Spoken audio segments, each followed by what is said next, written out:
72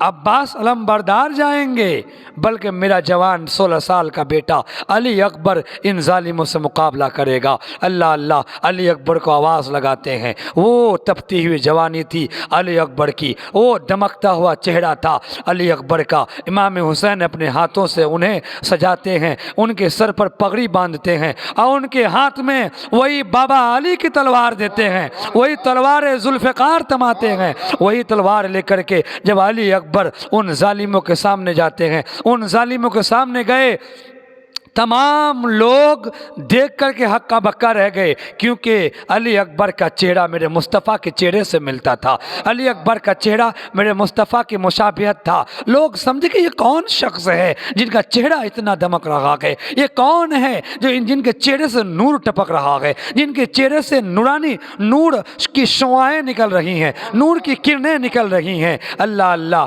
اسی یزیدی قافلوں میں صف میں سے کسی نے کہا، اے لوگوں، یہ امام حسین کا بڑا بیٹا علی اکبر ہے، یہ علی اکبر ہے۔ اللہ اللہ، باتیں ہو رہی تھی، اتنے میں علی اکبر نے اپنے گھوڑے کو روندا، اپنے گھوڑے کو دوڑایا، اتنے تہلکہ مچایا کہ کربلا کی سرزمین میں گرد اور غبار اڑنے لگی۔ اللہ اللہ، یہ رعب ان لوگوں کے اندر چھا گیا، یزیدی لشکروں کے اندر چھا گیا یہ رعب، کہیں ایسا نہ ہو جائے کہ اور گھمائیں اور ہمارے لشکر پیچھے ہٹ جائیں۔ یزیدی لشکروں کے سردار نے حکم دیا، کیا دیکھ رہے ہو، اس پر حملہ کرو۔ ایک ایک کر کے آ رہے تھے، علی اکبر ان کو نارے جہنم فی نارے جہنم پہنچا رہے تھے، ایک ایک کر کے آ رہے تھے۔ امام علی اکبر ان ظالموں کو جہنم دوزخ میں پہنچا رہے تھے، لڑتے لڑتے 3 دن سے پیاسے تھے، حلق سوکھ چکا تھا، پانی کی تڑپ مانگنے لگی،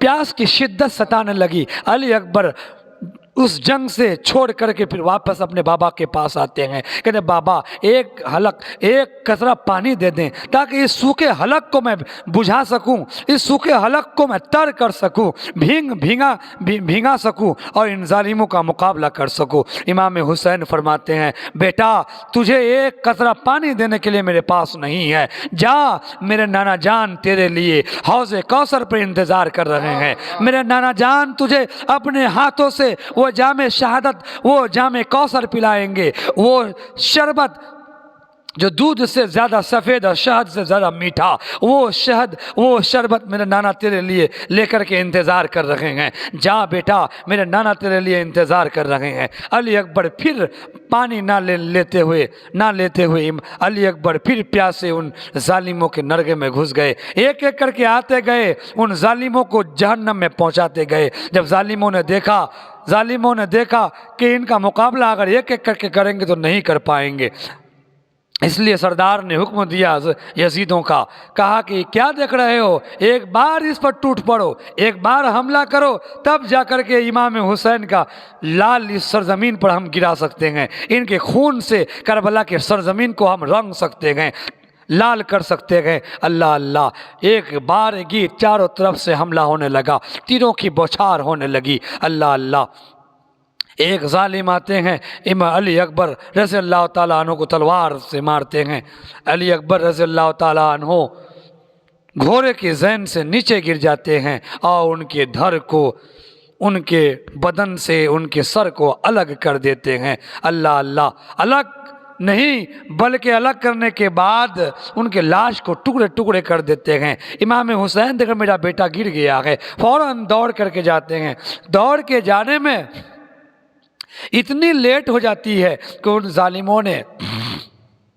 ظالموں نے ایسا گھوڑے روندے کہ علی اکبر کے چسرے اڑا دیے، ہر بدن کے اعضاء کو علی اکبر کے الگ الگ بکھیر دیتے ہیں۔ اللہ اللہ، امام حسین اپنے بیٹے جوان علی اکبر کے سر کو پکڑ اٹھا کر کے خیمے میں لاتے ہیں۔ علی اکبر کا سر دیکھنا تھا، پورے خیمے میں کوہرام مچ جاتا ہے، عورتوں کی چیخ نکل جاتی ہیں، عورتوں کی پکار نکل جاتی ہے، عورت بدحواس ہو جاتی ہیں۔ اللہ اللہ، اتنے میں میرے دوستو وہ امام حسین کا چھوٹا بیٹا جن کے 6 مہینے کی عمر تھی، لڑنے تو آئے نہیں تھے، اگر لڑنے آتے تو اور سپہ سالار لے کر کے آتے، وہ 6 مہینے کے بیٹے کو کیوں لے کر کے آتے، وہ اپنے عورتوں کو کیوں لے کر کے آتے، لڑنے نہیں آئے تھے بلکہ دین پھیلانے کے لیے آئے تھے۔ اللہ اللہ،